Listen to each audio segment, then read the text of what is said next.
okulemesa empeereza obutatuuka mu bannansi. The days of paper accountability, ladies and gentlemen, are over. People are counting on paper when there are no results on the ground. We want accountability, Right Honourable Minister, with the results. And by results we mean household self-reporting better services and incomes.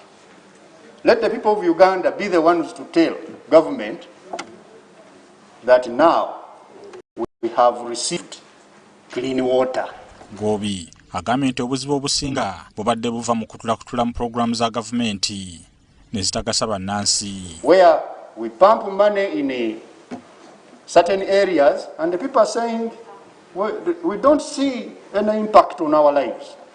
But we see some impact on some people's lives. Sa Minister Robin Nabanja agambye nti parish model gyegimu ku misingi NRM kwegenda okutambulira ekisanja kino era ng'erina okuteekebwa ennyo ku mwanjo. Ebintu byonna twagala bizaawo kakati kibayambe okubirabirira n'okubinakyalinga abantu baffe basobole okufunamu. Kuba tudde eno ne tumala obudde bwonna nga tuli mu parliament, sometimes nga ne agenda yaffe tugivuddeko. Nabanja ng'asoma ebbaluwa yamusindikiddwa okuva omukulembeze w'eggwanga agambye nti baagala obudde buno babukozesa ogonjoola okusoomooza okuli mu ggwanga nga bakola ebintu ebigasa bannayuganda. Kubanga abantu babagobye nnyo ku ttaka, namwe mukiraba bannange. Abantu bafuna ebyapa mu ngeri gye tutategeera. So kati tugenda kulaba nga etteeka tulinyweza bulungi, okulaba nga ab'ebibanja ne bannannyini ttaka babeerawo mu bulungi. Okulwanyisa enguzi nakyo kiteereddwa nnyo ku mwanjo. Baasangibwa nga mazima ddala baagula substandard items. Abaali e Kasese mwalaba nze obulangiti kye nakola nakwatako kakopi nenkwatako n'akatimba kakopi tebeekwasa. Abayinza okutuuka ero n'osanga baabikyusiza. Kati baafunye Air Force One. Omusomo guno gugendereddwamu kukkaanya ku ngeri y'okukolera awamu okutambuza emirimu gya gavumenti. Parliamenti yeeyisako amateeka. Buli kimu kye tukola bwe kiba nga tekiri mu line ne priorities za gavumenti, awo tujja kusanga nti tukola ebyaffe ne gavumenti ekola ebyayo. Enkola ya parish development model esuubira okukozesebwa okuyamba abantu ebitundu 39 ku buli 100 okuva mu bwavu beekulaakulanye. Bernard Higa mu Kampala. Ate yo gavumenti ya Uganda esambaza bibadde byogerwa nga bwefuuse kajiiko na tabula wakati mu butakkaanya obuli mu bakulembeze ku muliraano mu ggwanga lya Kenya. Kino kiddiridde omumyuka w'omukulembeze w'eggwanga lya Kenya William Ruto okugaanibwa okuva mu ggwanga lye okujja kuno ku bbalaza ya Sabbiiti eno. Bw'abadde ayogerako eri bannamawulire ku ssengejjero lya gavumenti wano mu Kampala, minisita omubeezi ow'ensonga z'ebweru Okello Oryem ategeezezza nga gavumenti ya kuno bwetabangako na nteekateeka ya kweyingiza mu byabufuzi by'amawanga agagyetoolodde. Deputy President William Ruto was this evening forced to abandon a private trip. Ku ntandikwa ya Sabbiiti eno emikutu egy'amawulire mu ggwanga erya Kenya gyategeeza ng'omumyuka w'omukulembeze w'eggwanga eryo William Ruto bwe yali agaaniddwa okufuluma eggwanga eryo bwe yali ali mu lugendo lwe olwali lumuleeta mu ggwanga lya Uganda. According to the DP's head of communication, David Mugonya, the DP decided to go back home after spending more than 5 hours trying to secure clearance from state officials in vain. Newankubadde ekyo kyafuluma ne gye buli eno gavumenti ya Kenya na guno gwaka tevanga okunnyonnyola ku nsonga eyo. His Excellency Ruto was prevented from coming to Uganda. That's the first part of the question, isn't it? Why? But I cannot answer that question because those things took place in Kenya. He was not prevented by Uganda. We have no authority. We have no powers. Those are the jurisdictions of the Kenyan government. Ng'ayogerako eri bannamawulire mu Kampala, minisita omubeezi ow'ensonga z'ebweru w'eggwanga Okello Oryem akaatiriza nga gavumenti ya kuno bwetayinza kwetabiikiriza mu byobufuzi eby'eggwanga eddala okuggyako ng'eyitiddwa mu butongole. Our foreign policy is very clear as the skies, as clear as the water in the glass, is that we do not interfere in the internal affairs of any country whatsoever. We only participate and engage other countries if they invite us to be in their country. So we have no interest to interfere in the politics or the social affairs of Kenya. Kenya is being run by an elected president, His Excellency Uhuru Kenyatta, and is doing a good job. And there's no reason why the government of Uganda should interfere in the administration of his government, or even how the direction of that politics is taking place. We don't. Oyemu akakasizanga ministry ye bwetaalina kutegeezebwa kwonna kutongole ku bugenyi bwa William Ruto. The protocol department, which is led by the chief of protocol, has no record whatsoever that there's a request for us to provide protocol services to His Excellency Ruto. I was not informed by the chief of protocol. He's not on his records that a request for him to be given protocol service in Uganda was requested by the Kenyan High Commission. So as far as we, the Minister of Foreign Affairs, no record whatsoever that His Excellency Ruto was coming to Uganda and required our assistance as the government of Uganda. Ku nsonga ya Fred Lumbuye amanyiddwa ennyo ku mikutu gye mukwana bangi ku nsonga ezitali zimu okukwatibwa. Minisita Oryemu yadde nga takakasa nti ono mukwate nga bwe biyitiŋŋana. Agamba nti gavumenti ya kuno emaliridde okukwata ono n'abalala abalinga ye. Well, I don't know if he has been arrested.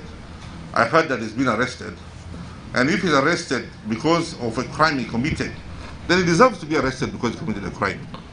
Anybody who commits a crime in any country whatsoever will pay the price for committing or breaking the law, including in Uganda. That person you're talking to is not a special person.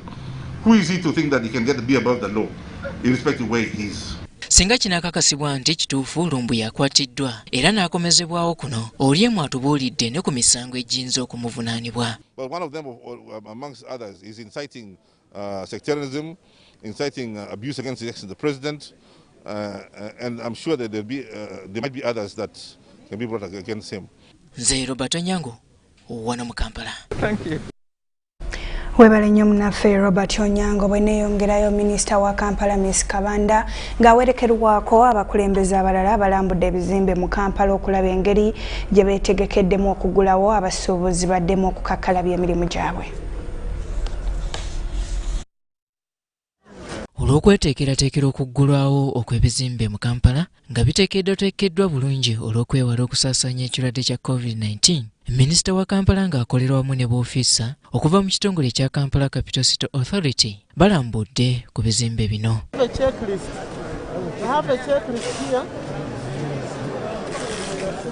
So we have a checklist here which we need to follow. The name of the arcade, the zone, and we are looking at many issues. The toilets, the ventilation, the water, the lighting, sanitation, and everything. When we are going to come back, because they will get ready for us, we just want to come as we come today. We don't want to alert them that we are coming. But inspection is going on by the KCC people and other teams around. What will happen if those people define? Mu kulambula kuno waliwo ensonga ezinokoddwayo ng'omujjuzo naddala mu kikuubo. Emmotoka zino ennene oda yatugamba nti bakole okuva ku ssaawa 11 paka ssaawa 4. Ekigendererwa kwe kucreatinga space kwe kuteekawo embeera nti abantu basobola okukola ki okutambula obulungi mu kikuubo. Neera mwenna mulabye nti okuva ku sayidi awo okweyongera eri ng'afuluma ku Kiseka olabye nti emmotoka zonna ennene ate ennene zisimbaganye kati nga teziwa budde bantu kola ki kutambula. N'omusuubuzi ono azze okupiikinga ebintu byadduke aba talina waayita. Nengera ekikulu kyonna kyali nti tugaziye ekkubo, emmotoka zireete ebintu ku makya zitikkule zifulume ng'embeera bwekula nga batebali kati abantu bagenda okutandika okukola emirimu gyabwe ng'emmotoka ennene zivuddemu nga musigaddemu buno bupikapu obujja bupiikinga ki ebintu nga bifuluma. Wabula ababadde ku mulimu guno bagamba nti ng'oggyeko ekyokulwanyisa ekirwadde kya COVID-19 waliwo n'okusoomooza okuva ku kusika omuguwa wakati ow'abapangisa ne bannannyini bizimbe. Ebintu bye balowooza nti nabyo birina okuteekebwako essira ng'ebizimbe tebinaggulwawo. Omuntu amaze emyezi 2 baggalira emmaali yaffe mu maduuka ne bagigaana okufuluma. Kati gwe randi odowooza omusuubuzi gye sente zigenda okukusasula. Oli yali alina looni mu banka gye yafuna n'asuubula emmaali mugiggalidde mu dduuka. So nja kusaba gavumenti eve ne sitandi eragira abalandodi bonna mu Kampala bagule amaduuka g'abantu without any condition. Nga tusigazza kwekuuma, kwambala masiki, kwegamba kyongera otunyiriza nga gye twalibadde tunoonya akawogo nga kizimbe kiggale batubanja renti ewaka ne mu kibuga tusasulayo ka renti okutwaliza wamu omuntu ayinza n'okweteekamu omuguwa. Olunaku olw'enkya waliwo essuubi nti ebimu ku bizimbe bino ebinaatuusa ebisanyizo ebyetaagisa byakuggulwawo kiyambe ku basuubuzi okutandika okukola. Ebizimbe mu Kampala bye bimu ku mirimu egikyali ku muggalo oluvannyuma lwa gavumenti okulangirira ng'emirimu bwe girina okutandika okukwajja kinawadda. Saddam Mubale yakukuŋŋaanyiriza bino. Kakati bo abasomesa mu masomero g'obwannannyini mu bitundu by'Entebbe bagamba we bituuse embeera bayinze baagala gavumenti eggule amasomero okugema abaana kuno abasanga mu masomero okusinga okufiira mu nnyumba enjala. Bano balaze obweraliikirivu ng'abaana abasinga obungi bwe batandise okufuna embuto n'okwetaba mu bikolwa ebyesittaza. Balasa Alfred musomesa ku ssomero lya Tom and Jerry Primary School Entebbe era nga ye mmyuka wa ssentebe w'ekibiina ekitaba abasomesa b'amasomero g'obwannannyini Entebbe y'omu ku abo abakoseddwa embeera y'ekirwadde kya COVID-19 nga bw'agikunnyonnyola wamma gwe osigala onyeenya mutwe ng'embuzi etenda enkuba. Twalina essuubi nga tumanyi tuti amasomero gagenda kuggulawo era embeera etereere. Naye buli musomesa yenna abasinga bafuna chance okuddayo mu byalo baddayo mu byalo bali mu kulima n'essuubi y'okudda mu busomesa tebagiraba era basuubira tebayinza butaddamu. Kati ono awadde gavumenti amagezi okukkiriza amasomero gaddemu gaggulwe olw'okugema abaana kunaabasanga ku masomero olw'okuba nti omuwendo ogwetaagisa okugema munene nga kino kiyinza okutwala akabanga akawerako. Abaana bangi okusinga abasomesa. Kati obwe tugenda kutwala ne tugamba abaana basooke babeere vaccinated n'abasomesa kiyinza okutwala emyaka mingi. Ate mu budde buno bagamba vaccine teriiwo. Wadde ng'abamu ku basomesa batandikawo buli mulimu obutonotono obuyinza okubabeezaawo wabula kati bano babikooye olw'okusekererwa n'okuyisibwamu amaaso entakera. Nti emirimu gino emibi bulijjo gye tubuulira abaana gye bayinza okufuna okukola singa baba tebasomye bulungi ate ffe kati gye tukola mu lockdown. So abaana bwe batabeerawo kitegeeza nti tetujja kufuna ki musaala. So ne tutandika bu business obwo naye engeri gye tubadde tetwamanyira okukola business nazo ne zitakola ki ne zitatambula bulungi. Kugonza Robert y'omu ku batandisi b'amasomero g'obwannannyini era agamba nti bakoseddwa nnyo embeera eno nga singa gavumenti tebakwasizaako bandikomekkereza nga baliira ku nsiko olw'amabanja agabatudde mu bulago. Naye kisinga okutuluma nti gavumenti okutulekerera netakkiriza kutuwuliriza ekyo kimu. Two mechanisms ng'okuteekawo class shifts abamu basoma olw'eggulu abasoma ku makya eyo nayo yandibadde ekola especially mu masomero agalina huge populations. Nga bannannyini masomero bakola ekisoboka okuyamba ku basomesa wabula nga kino tekimala era nga kati baagala ensonga zaabwe ziwulirizibwe era ziteekebwe mu nkola. Abasomesa bano era bakizudde nti obuwumbi 20 ez'abasuubizibwa okubakwasizaako gavumenti zaaweebwayo dda wabula nga bakyewuunya n'okutuusa kati lwaki ensimbi zino tebazifunanga. Newankubadde nga abasomesa bakola kinene mu kubangula n'okuteekateeka abantu nafuuka ab'enjawulo mu ggwanga wabula abo bo abali mu mulimu guno bagufuula bizinensi mu kiseera kino bakaba batwawa nga ntulege nga babuliddwa kane mu kibira olw'okuba nti amabanja ga bbanka gabatudde mu bulago nga mu kiseera kino ebizimbe byabwe bitandise okutwalibwa. Nabwe kityo wanjagidde gavumenti okuyingira mu nsonga zaabwe ebadduukirire ku lw'okuba nti bafuuse mmoze nga bafuuse n'ebisekererwa gye bawangaalira. Nze Sula Kagugube wane Entebbe. Webale nnyo munaffe Sula Kagugube okuva Entebbe kati tugenda wumulamu komewo n'ekitundu ekyokubiri oluvannyuma lw'obubaka buno nkusaba tosseguka.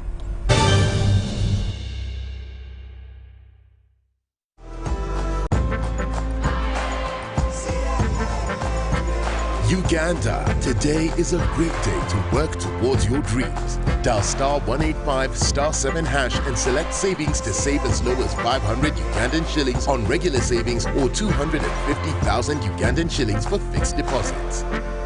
Airtel Money Super Saver is powered by KCB Bank Uganda. Airtel Money, instant, secure, borderless. T's and C's apply. Echa COVID-19 chijja kugwa only if we stay at home, Observe physical distancing. Wear masks properly. Sanitize or wash your hands with soap and water regularly, or get vaccinated now.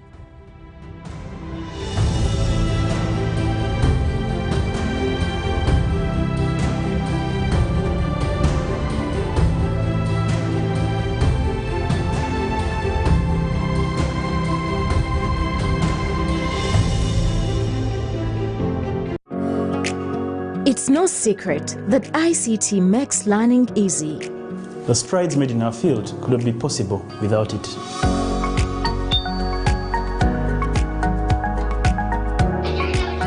And now we can watch our favorite shows. My radio is my best friend. UCC provides an enabling regulatory environment and policy guidance for healthy competition. We also facilitate ease of doing business in the communications sector through licensing, standardization, spectrum management, tariff regulation, rural communication development, and consumer empowerment. An informed consumer is an empowered consumer. UCC supports local content and innovations. Driving the development of a robust communication sector in Uganda is Uganda Communications Commission. Therefore, understanding this model.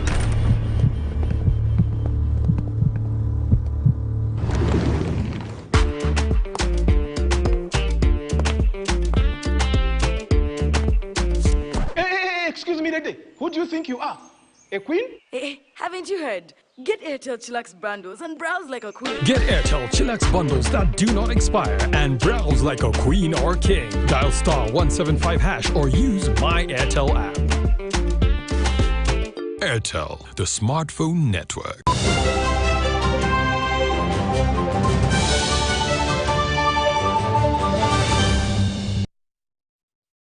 Leero nnaku z'omwezi 4 omwezi ogwa Augusito 2021 wabulabe bwali bwe buti mu mwaka gwa 1936 Omumerika Jesse Owens yawangula omudaali ogwa zaabu mu mpaka za Olympics ezaali e Berlin mu Germany. Guno gwe gwali omudaali ogwokubiri Owen gwe yawangulira e Berlin mu Germany. Jesse Owens yasooka kuwangula ku mutendero gw'ensi yonna nga wa myaka 21 gyokka egy'obukulu ng'ennaku z'omwezi 25 omwezi ogwokutaano mu 1935 nga 9 omwezi ogwa Augusito yayambako ttiimu ye okukola ekyafaayo bwe yamenya likoda n'ateekawo empya ey'okudduka okw'okuwanyisa obuti mita 10 ne likoda eya sekonda 39 n'obutikiti 8.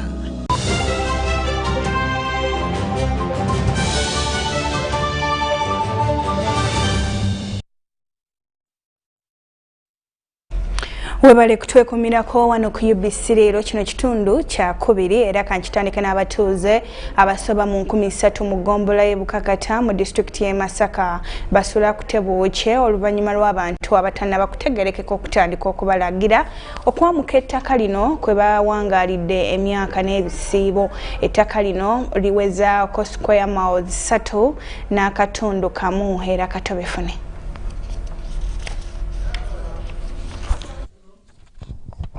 Abatuuze Bukakata Masaka bakungaanidde ku kyalo Nakigga okulaga obutali bumativu bwabwe ku bagagga abatandise okubalalika okwamuka ettaka kwe bamaze emyaka n'ebisiibo. Ettaka lino eryogerwako kigambibwa nti lyali ly'abatuuze abaasalawo okutandikawo ekibiina eky'obwegassi ekya Nakigga nga baalifuna okuva mu gavumenti okusobola okukolerako emirimu gy'obwegassi omwali okulima n'okulunda. Wabula batuuze kyababuuseeko okuwulira nti ettaka lino lyefunzibwa abantu bana bokka. Bano nga basatu kati bagenzi bagambibwa okuba ng'abaana n'abamu ku bakyaliwo beekobaana ne batandika okutunda ettaka lino.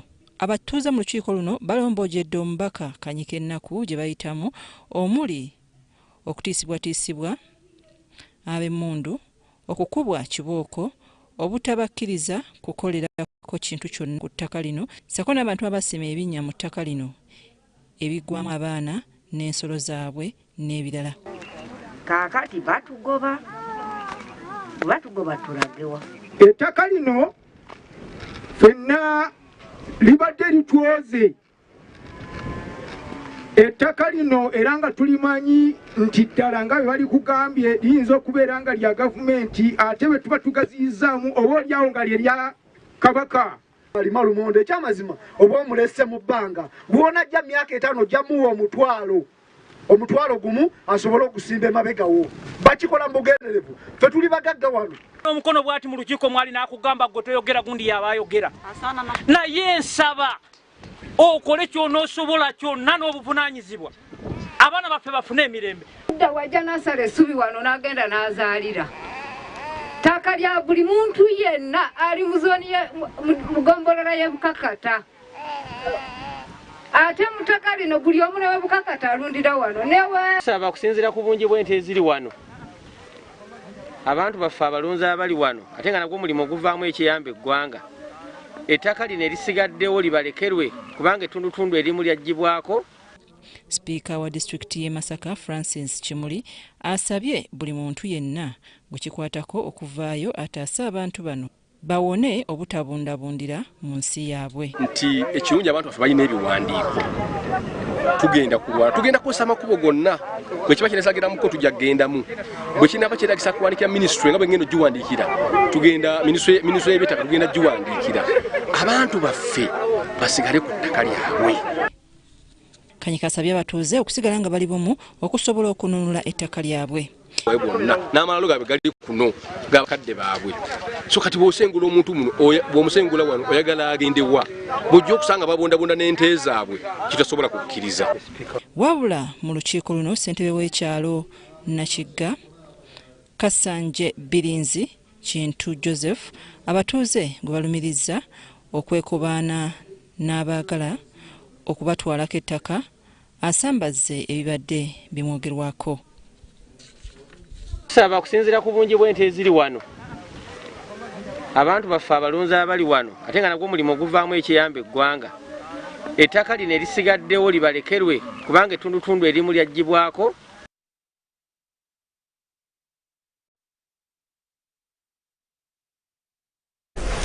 UBC LEERO kakati yo yamyuka omubaka wa pulezidenti Kasangati asiimye ekibiina ekitaba bannayuganda abawangalira mu ggwanga lya Amerika olw'okudduukirira amasomero so n'amalwaliro g'omu kitundu n'amazzi kw'ossa n'ebikozesebwa bibaddewo mu nsisinkano y'abakulu mu kibiina kino ababadde bagenyiwaddeko mu kifo kino awaguddwawo ofiisi z'ekibiina mu ggwanga.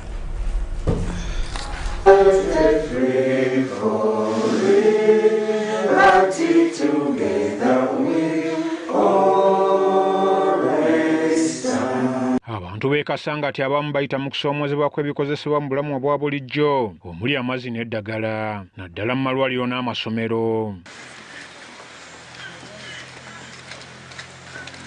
Wabula mu bamu embeera eno yalifuuka olufumo olw'okufuna obuyambi bw'amazzi n'ebikozesebwa mu malwaliro okuva mu kibiina ekigatta bannayuganda abawangalira mu ggwanga lya Amerika ekya Uganda North American Association UNA. Ekizibu ky'amazzi kye twalina wano n'obudde buziba ne bukya naye tweyanziza nnyo tweyanzinya okutubeererawo. Appreciation goes to delegation from UNA, Madam Josephine Matovu Mugaga, for the support they have rendered to Chide, giving us water, supporting us in all that we need.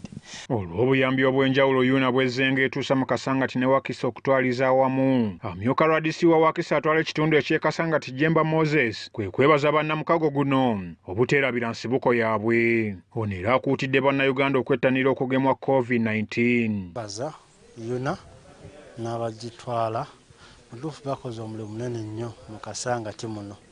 Bategeeza nti bagabye ku baddukira eddwaliro lyaffe ku bintu health center yaffe Kasangati bintu bingi ebikozesebwa emifaliso masks n'ebyokukozesebwa mu bulamu bwa bulijjo. Baddukireko ne projekisi zaffe ez'enjawulo ng'amasomero.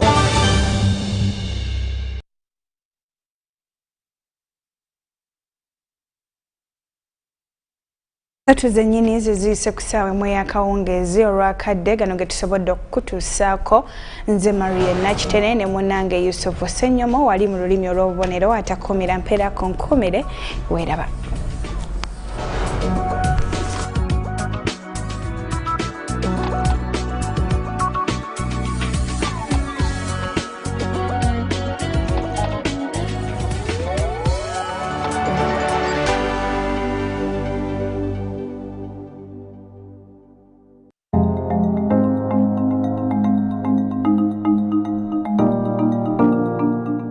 organizing farmers into groups, associations, and cooperative union, has for nearly 30 decades eluded economic development planners for an agricultural economy that Uganda is touted to be. A case scenario is the Greater Busoga region, whose 10 of the 11 districts have intensified large-scale sugarcane growing over the last 15 years, motivated by the rapid entry of new factories eyeing the abundant resource. Jinja, Mayuge, Kalira, Namutumba, Kamuli, Luka, Iganga, Bujiri, Kaliro, and Buyende, with the exception of Namayingo, are all covered with thousands of hectares of sugarcane plantation. As Uganda's domestic demand cumulatively grew over the years from nearly 200,000 metric tons per annum in the early 2000s by nearly 10% year on end, it became clear that increased urbanization across the country, the neighboring countries such as South Sudan and DR Congo were jointly supporting the demand for sugar. That prompted the entry of multiple investors in the sugar production business, which set up new factories in the